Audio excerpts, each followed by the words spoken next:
Okay, I bought some new toys for my lathe. I've got a magnetic stand and a dial test indicator. I'm going to use that to, I'm going to put the dial test indicator on this dormer drill held in the chuck to simulate a workpiece.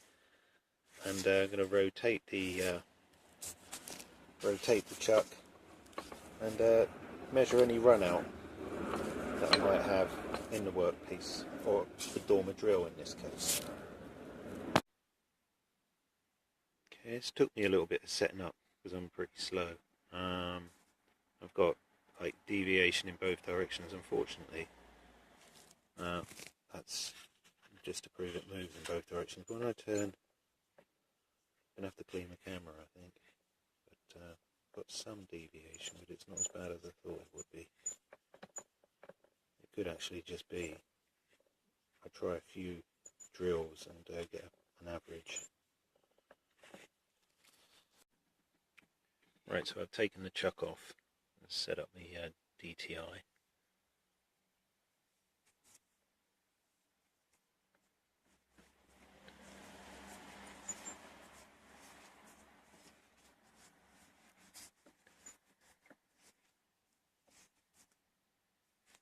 That seems to be about level of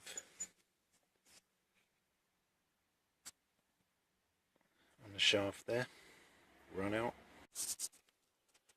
So I've set up the Cushman chuck with the dial test indicator. Let's have a look. Ooh, one way, and now the other way. One way, the other way. Well, it might not be perfect, but it's all I've got. And that. So just for my own peace of mind, I've set the dial test indicator upon the lathe weight. And I've got my 2 thou feeler. If I go underneath,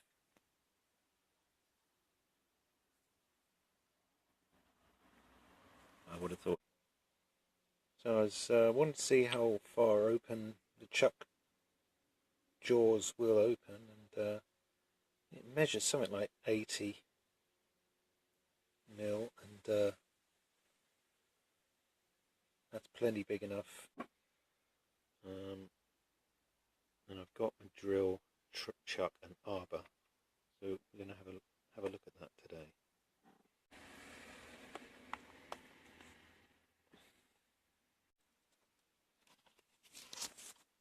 Okay, so I've joined the chuck to the arbor. It's a 0 to 10 mil chuck. It says B1, which is the same as MT1, which is a Morse taper 1. I haven't got a stop switch on this thing at the moment, so I'll probably just put the phone down.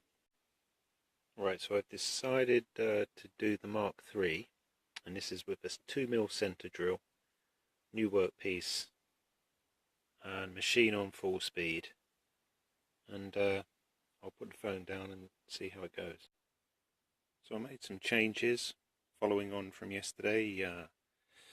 I reversed the polarity in the Brook Crompton AC motor, so that the chuck here would rotate the other way and follow the principle of the drill in the tailstock chuck here, and we was able to drill quite a nice, or bore quite a nice hole into here. I haven't gone all the way through yet because I might show some action later, but it's a nice little start hole. Was obviously wrong because the motor was spinning in the wrong direction for me. Anyway, I'm thinking, incidentally, I was boring. I changed the motor onto this pulley without the back gears, and it seemed quite good.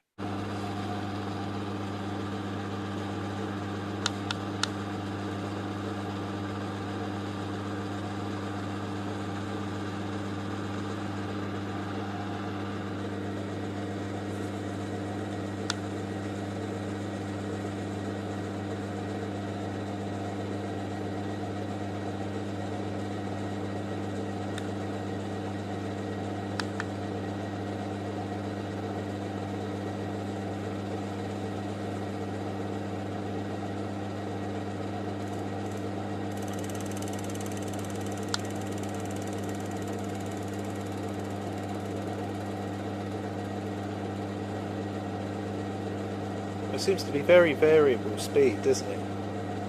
It's going... Oh, sorry. It's going a very variable speed. Look at it. Has it settled down now? 1090. Right. So that's my first speed test. Now I'm going to try the back gears.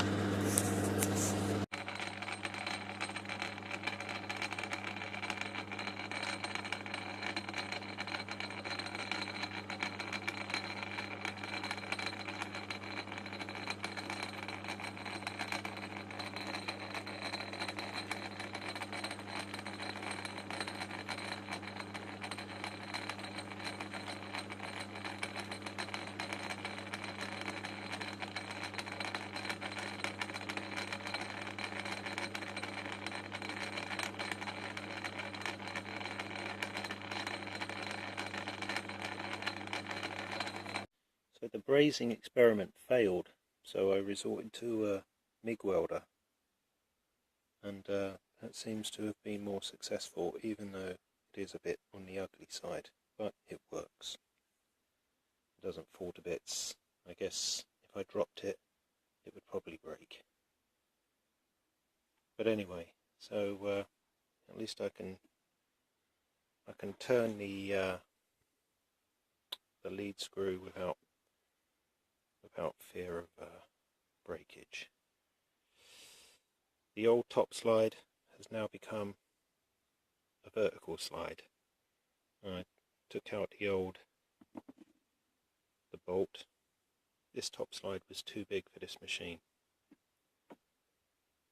On this compound, sitting on the saddle, it was higher than the centre of the chuck. So I need to get a new top slide that is less than 40 millimeters. Otherwise 40 millimeters goes over the centre of the chuck. Ideally it would be 28 if I want to use the lathe tools that I've bought, which are 12 mil. Still, when I figure out a way of holding the workpiece, this may work as a vertical slide, although I've got to put a hole in the back of this and another one in there.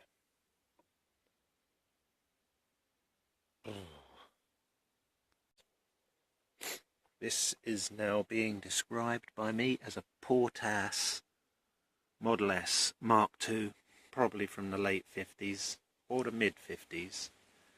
I identified it with pictures on the internet, and this bolt here, which I saw on the picture of the one, actually there is a bolt hole in the casting, which made me think, yeah, it's likely to be correct. And that actually, it holds this mechanism steady so that it doesn't slip out. I haven't tightened it up much, and you know, I've got to make sure I know what torque to put that up at. It turns out this contraption, this bolt, isn't original. There should be a lever on there for releasing this, I suppose. Welded this up so it now has the original cast iron repaired wheel on the back. This is an oil hole, so it's a Portass Model S Mark II. I've fitted up something here. This is probably unoriginal. I don't think it should have a compound here. That should just sit. I want to do something about these. I want to get some nice micrometer collars on there so that I can actually see how far we're going. This really shouldn't have a V-belt. It should have a flat belt. Now to change gears, there's a big one goes here. I don't know whether it's a 60 or a 50 or something, and then I think these two are wrong. I'm supposed to put those two together. That has to be tapped on all the way back down.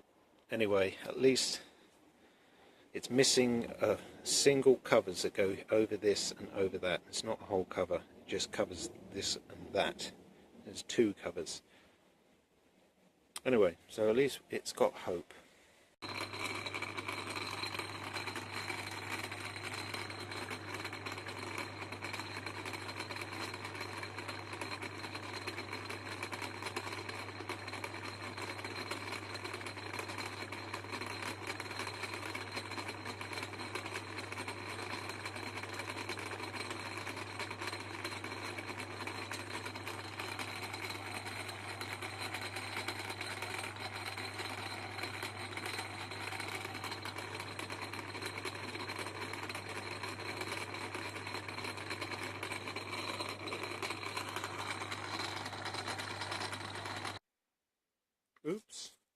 out if I started.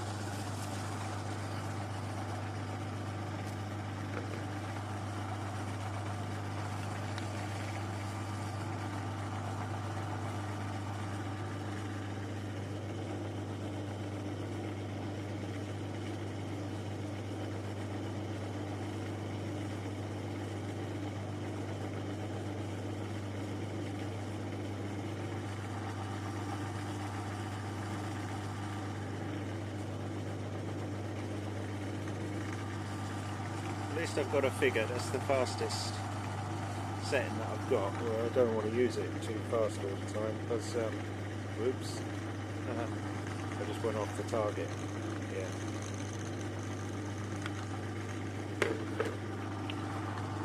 I'm always worried that I'm going to be under oiling this. Yeah. It's a good left-handed oil job. Nice. It would help if I had some guards on it, wouldn't it? It does tend to split a bit without the guards.